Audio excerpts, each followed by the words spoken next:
দুখীয়া মহিলাই তেওঁৰ ঘৰতে কিছুমান শাক পাচলি উৎপাদন কৰে, সেইসমূহ বজাৰত লৈ যায় আৰু বজাৰৰ পৰা তেওঁৰ ঘৰত যিখিনি প্ৰয়োজনীয় সামগ্ৰী চাউল, দাইল, চেনি, আটা সেইসমূহ বজাৰৰ পৰা লৈ আহি কোনো ৰকম তেনেদৰে খাই লৈ চলি আছিলে। মহিলাগৰাকীয়ে কিছুমান গ্ৰাহকক ঘৰতো যোগান ধৰে আৰু কিছুমান বস্তু বজাৰতো লৈ যায়। তেনেকুৱা এজন গ্ৰাহক আছিলে গেলামাল দোকানী। গেলামাল দোকানীজনক প্ৰায়ে শাক পাচলি দিয়ে আৰু সেই দোকানখনৰ পৰা কিছুমান সামগ্ৰী ঘৰলৈ লৈ যায়। এনেদৰে চলি আছিলে। এদিন হঠাৎ গেলামাল দোকানীজনে মনতে ভাবিলে যে মই মহিলাগৰাকী যিসমূহ সামগ্ৰী মোক দি থৈ যায় মইতো কোনোদিনো জুখি নাচাওঁ। আজি এটা কাম কৰোঁ, কিমানখিনি দিছে মই আজি এবাৰ জুখি চাওঁ। তেতিয়া দোকানীজনে সেই শাক পাচলিসমূহ জুখি চালে। জুখি চাই দেখে যে 1 কিলোগ্ৰামৰ সলনি আছে 900 গ্ৰাম। যেতিয়া 900 গ্ৰাম দেখিলে তেতিয়া গেলামাল দোকানীজনৰ খুব খং উঠিলে আৰু মনতে ভাবিলে যে মই এই বস্তুসমূহ মহিলাগৰাকীক মই উভতাই দিম। তেনেকৈ ভাবি থাকোঁতে হঠাৎ মহিলাগৰাকী বজাৰৰ পৰা উভতি আহিলে।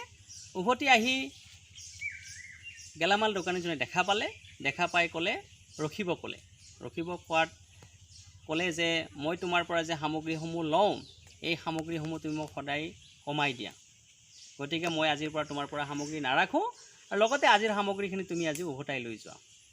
তেতিয়া মহিলাগৰাকীয়ে প্ৰথমতে গেলামাল দোকানীজনক বিনম্ৰভাৱে ক'লে যে চাহেব, প্ৰথমতে আপুনি মোক ক্ষমা কৰি দিব, কিয়নো মোৰ ঘৰত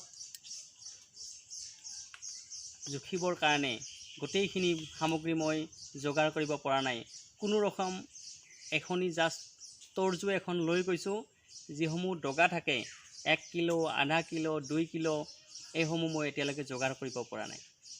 আপোনাৰ পৰা যে মই লৈ যাওঁ প্ৰায়ে চেনি, চাউল, দাইল সেইবিলাক এটা ছাইডত দিওঁ আৰু আনটো ছাইডত পাচলি দি ময়ো তেনেকৈ চলি আহিছোঁ। তেতিয়া গেলামাল দোকানীজনে মনে মনে এটা প্ৰশ্নবোধক চিনেৰে মনে থাকিলে আৰু মানুহগৰাকীক যাবলৈ ক'লে। এতিয়া আমি এই কাহিনীটোৰ পৰা আমি কি বুজি পালোঁ? এই কাহিনীটোৰ পৰা আমি এইটোকেই বুজি পালোঁ যে মানুহৰ জীৱনটো এটা বৃত্তাকাৰ। আপুনি য'ৰ পৰা আৰম্ভ কৰিব আপুনি তাতেই এদিন সামৰণি কৰিব লাগিব। গেলামাল দোকানীজনে বহু দিনৰ পৰা মানুহগৰাকীক ঠগাই আছিলে, জানি বুজি ঠগাই আছিলে। কাৰণ মানুহগৰাকীয়ে ইমান শিক্ষিত নহয় বা ইমান নাজানে। মানুহগৰাকীক যদি 1 কিলোগ্ৰাম দিব লাগে গেলামাল দোকানীজনে বিক্ৰী কৰে 900 গ্ৰাম দি পেলাই পঠাই দিয়ে।